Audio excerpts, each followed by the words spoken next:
66장 자신의 아들을 시험해보는 조조.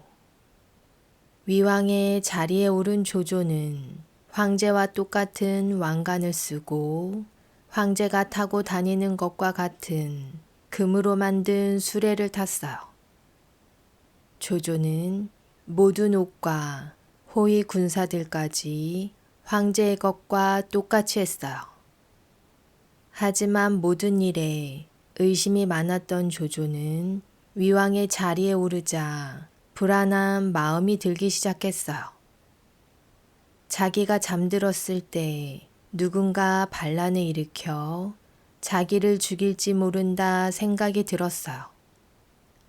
조조는 한 가지 꾀를 내어 주변 사람들에게 이렇게 말했어요. 나는 꿈속에서 사람을 죽이는 나쁜 버릇이 있으니 내가 잠들거든 너희들은 내 곁에 오지 마라. 그러던 어느 날 조조가 낮잠을 자는 중 몸을 뒤척이는 바람에 이불이 침대 아래로 떨어졌어요. 조조의 곁에서 시중을 들던 신하가 이것을 보고는 조조에게 다가가 이불을 덮어주려 했어요.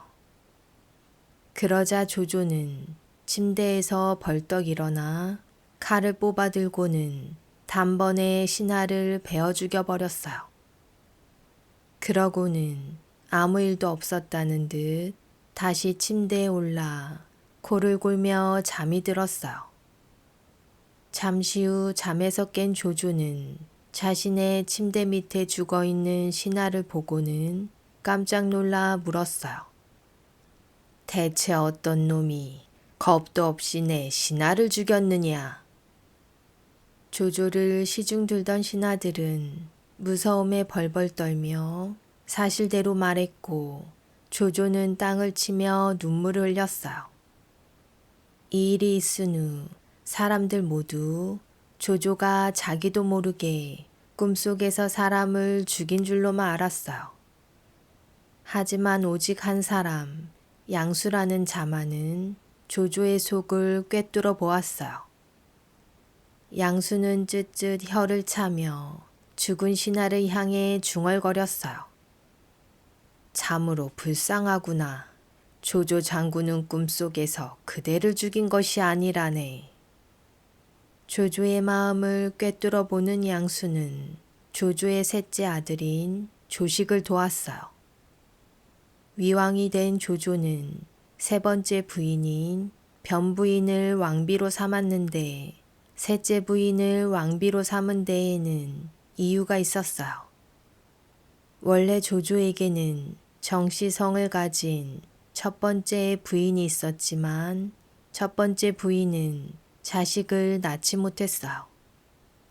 그 후 유씨성을 가진 둘째 부인에게서 아들 조왕을 낳았으나 조왕은 전쟁터에서 아버지 조조를 대신해 죽고 말았어요. 그 다음이 셋째 부인인 변부인이었어요. 변부인이 아들 넷을 낳으니 첫째가 조비, 둘째가 조창, 셋째가 조식, 넷째가 조웅이었어요. 이 때문에 셋째 부인인 변부인이 왕비가 된 거예요. 예로부터 첫째 아들을 후계자로 삼는 것이 전통이었지만 조조는 어려서부터 똑똑한 데다 글을 잘 짓는 셋째 조식을 가장 예뻐했어요. 어느 날 조조는 첫째 아들 조비와 셋째 아들 조식을 시험해 보기로 결심했어요. 조조는 성문을 지키는 문지기를 불러 절대 누구도 밖으로 내보내지 말라고 명령하고는 첫째를 불러 성 밖으로 심부름을 보냈어요.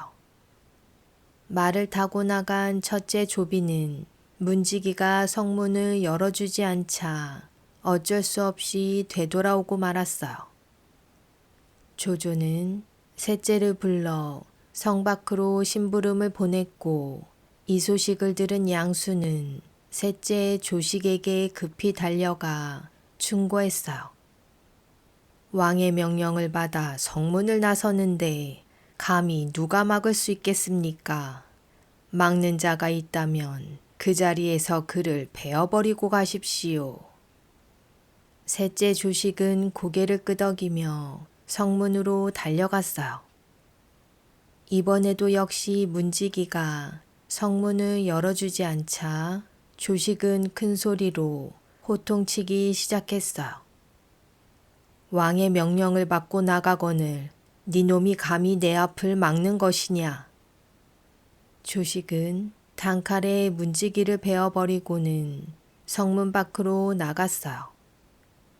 이 소식을 보고받은 조조는 고개를 끄덕이며 셋째 조식에게 마음이 더 기울었어요.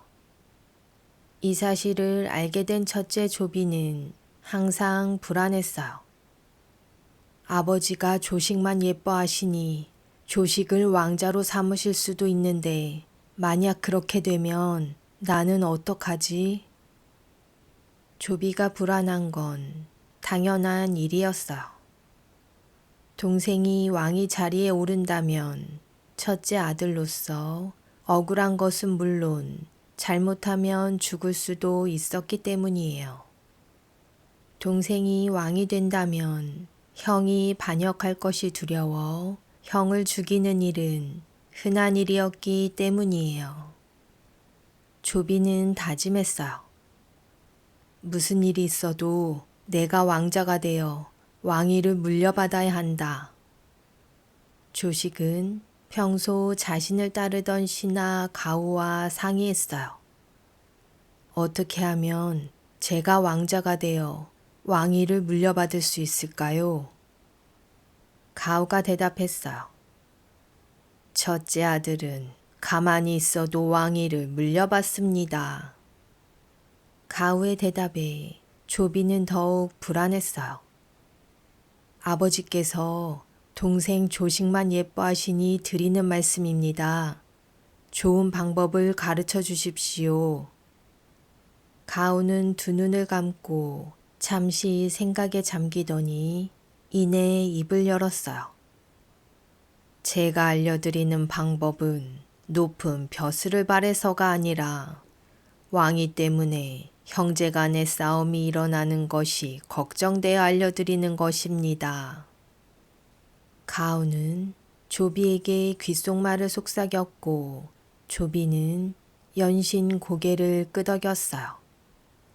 그로부터 며칠 후 조조가 먼 지방에서 일어난 반란을 해결하러 떠나는 날이었어요. 조조의 셋째 아들 조식은 화려한 글로 아버지의 일을 높이 칭송하는 글을 지어 바치니 그 글을 들은 사람들이 하나같이 감탄했어요. 조조는 셋째 조식을 바라보며 흐뭇한 미소를 지었어요. 그때였어요. 첫째 아들 조비가 땅에 엎드려 눈물을 흘리기 시작했어요. 이 모습을 물끄러미 바라보던 조조가 조비에게 물었어요. 조비야, 너는 어찌하여 우는 것이냐? 조비가 하염없이 흐르는 눈물을 옷소매로 닦으며 대답했어요. 아버지께서 전쟁터에 나가 몸을 다치시면 어쩌나 걱정되어 그렇습니다. 조비의 대답에 감동받은 조조는 마음속으로 생각했어요. 셋째가 재주는 뛰어나지만 진심으로 나를 걱정해 주는 것은 첫째뿐이구나. 게다가 조비는 조조를 모시는 신하들에게 뇌물을 주어 자신을 칭찬하는 말을 하도록 했어요. 조조는 자신을 걱정해주는 첫째 아들의 마음에 감동받은 것은 물론 신하들이 조비를 거듭 칭찬하니 조식을 왕자로 삼으려던 마음이 흔들리기 시작했어요. 조조는 신하 가우를 불러 물었어요. 내 뒤를 이을 왕자를 정해야 하는데 그대가 보기에 누가 좋겠소? 조조의 물음에 가온은 입을 굳게 다물고 아무 말도 하지 않았어요. 답답해진 조조가 다시 묻자 가온은 그제서야 마지못해 입을 열었어요. 대답을 드리지 못하겠습니다. 조조는 고개를 끄덕였어요. 자칫 잘못 대답했다가 먼 훗날 왕위에 오른 사람에게 보복을 당할 수 있다는 것을 조조도 잘 알고 있었기 때문이에요. 조조는 넌지시 말을 이었어요. 내 생각으로는 셋째 아들 조식이 똑똑하여 나라를 잘 다스릴 것 같은데. 조조가 말끝을 흐리자 가온은 조조를 바라보며 조용히 한마디 했어요. 지난날 유표 집안에서 있었던 일이 제 머릿속에서 떠나질 않습니다. 유표는 첫째 아들 유기를 두고 둘째 아들 유종에게 왕위를 물려주었다가 망한 사람이었어요. 가온은 유표를 통해 조조에게 첫째 아들을 왕자로 삼으라 충고했던 거예요. 조조는 고개를 끄덕이며 즉시 결심했어요. 그래, 왕위는 첫째 아들에게 물려주어야 문제없을 것이다. 그렇게 조조는 조비를 후계자로 삼고 조비로 하여금 업군 땅에 자신이 지낼 크고 화려한 왕궁을 짓게 했어요. 업군 땅에 짓기 시작한 위왕 조조의 왕궁은 한겨울에 완성되었어요. 왕궁이 완성되자 조조는 업군 땅에 머물며 부하들에게 명령했어요. 너희들은 남쪽으로 가 귀한 과일나무와 꽃을 구해 궁궐 정원을 꾸며라. 그리고 오는 길에 송건에게 들러 크고 맛있는 귤을 받아오너라. 송건은 조조를 위왕으로 받들기로 약속한 처지라 잘 익은 귤을 조조에게 바쳤어요. 조조의 부하들이 강동의 송건에게서 귤 40상자를 받아 어깨에 지고 업군 땅으로 돌아오는 길이었어요. 군사들은 송건의 명령에 밤을 새워 귤을 지게에 지고 가는 터라 매우 힘이 들었어요. 그때 애꾸 눈에 발을 저는 노인 하나가 나타나 군사들에게 말을 걸었어요. 무거운 짐을 나르느라 고생이 많소. 내가 좀 도와드릴까? 힘이 다 빠진 군사들은 조금이라도 쉴 수 있다는 생각에 반가웠어요.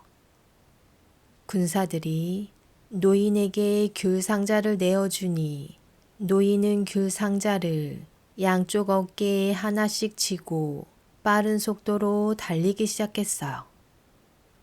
눈 깜짝할 사이 빠른 걸음으로 되돌아온 노인은 또다시 귤 상자를 양쪽 어깨에 하나씩 지고 달리기 시작했어요. 그렇게 노인이 단숨에 40개나 되는 귤 상자를 20km나 떨어진 곳에 옮겨주었어요. 이를 본 군사들이 서둘러 달려가 귤 상자를 다시 짊어지니 이상하게도 한결 가볍게 느껴졌어요. 군사들이 애꾸는 노인에게 고맙다 인사를 건네자 노인이 말했어요. 나는 위왕 조조와 같은 고향 사람으로 좌자라고 하오. 그대들이 업군에 도착하거든 위왕 조조에게 내가 안부를 묻는다 전해주시오.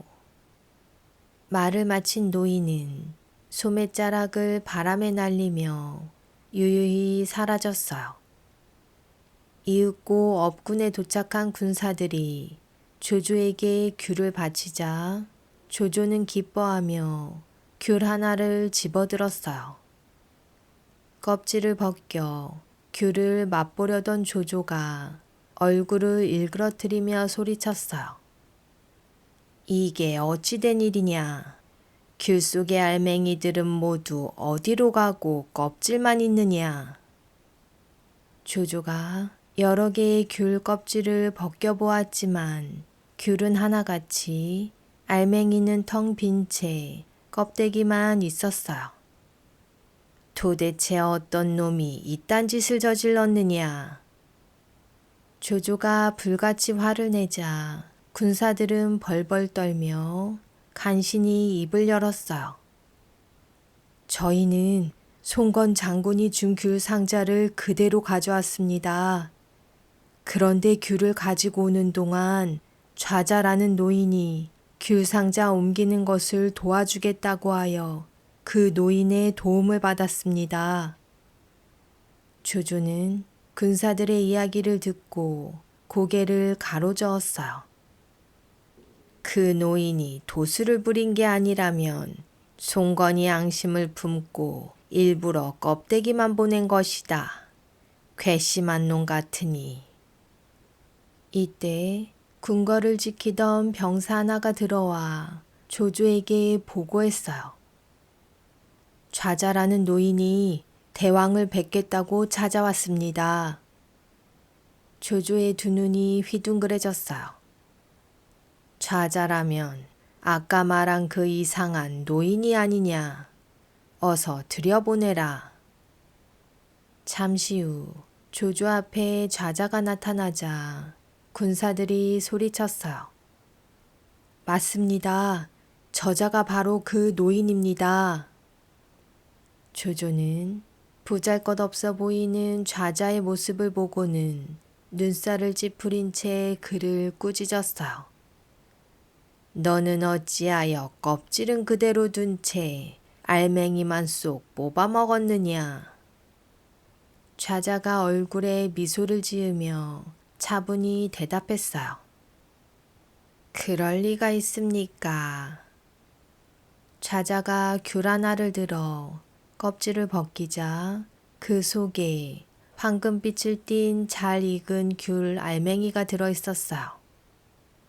좌자는 귤 알맹이를 입속에 넣고는 행복한 미소를 지었어요. 조조는 깜짝 놀라 다시 한번 귤을 집어 껍질을 벗겨보니 하나같이 속이 텅 비어 있었어요. 조조는 얼굴을 일그러뜨리며 귤 껍질을 내던졌어요. 노인이 보통 사람이 아니라 생각한 조조는 경계하는 눈빛으로 노인을 바라보며 자리로 안내했어요. 여기에 앉으시오. 좌자가 앉자 조조는 어떻게 그런 도수를 부렸는지 물었어요. 좌자가 대답했어요. 서두를 필요 뭐가 있소. 배를 채운 다음 말씀드리겠으니 우선 술과 고기를 주시오. 조조는 좌자에게 술과 음식을 차려주라 명령하고 그가 어찌하는지 가만히 지켜보기로 했어요. 잠시 후 군사들이 음식을 갖다 주자 좌자는 앉은 자리에서 돼지 한 마리와 100병의 술을 눈 깜짝할 사이에 먹어치웠어요. 하지만 좌자는 전혀 취한 것처럼 보이지도 않았고 배불러 보이지도 않았어요. 좌자가 입맛을 다시며 말했어요. 이거야 원, 간에 기별도 안 가네. 더 없소? 조조가 기가 막혀 물었어요. 참 대단하구려. 그대는 어떻게 이런 도수를 익히게 되었소? 좌자는 우렁찬 소리로 트림을 꺽 하고는 대답했어요. 나는 서천 땅 가릉이라는 마을에 있는 아미산에서 30년 동안 돌을 닦았소. 그러던 어느 날 금 바위에서 나를 부르는 소리가 들렸소. 주위를 둘러보았지만 아무도 보이지 않았고 나를 부르는 소리는 며칠 동안 계속되었소. 그러던 어느 날 그 바위가 벼락을 맞아 쪼개져 무너졌소. 그 바위 사이에 책 3권이 나왔는데 그 책은 둔갑천서였소. 그 책에는 천둔, 지둔, 인둔이 있었는데 천둔을 익히면 구름과 바람을 타고 하늘로 날아오를 수 있고 지둔을 익히면 산과 돌을 뚫고 마음대로 다닐 수 있으며 인둔을 익히면 변신하거나 모습을 드러내지 않고 천하를 돌아다닐 수 있소. 내가 이곳에 온 것은 대왕도 나와 아미산으로 들어가 도수를 배우라 전하기 위함이요. 대왕은 신하로서 누릴 수 있는 모든 권리를 가졌으니 이제 그만 욕심을 버리고 나와 함께 아미산으로 가시오. 그러면 내가 천둔, 지둔, 인둔 모두를 가르쳐 드리겠소. 뜻밖의 말에 조조는 누나를 굴리며 변명을 늘어놓았어요.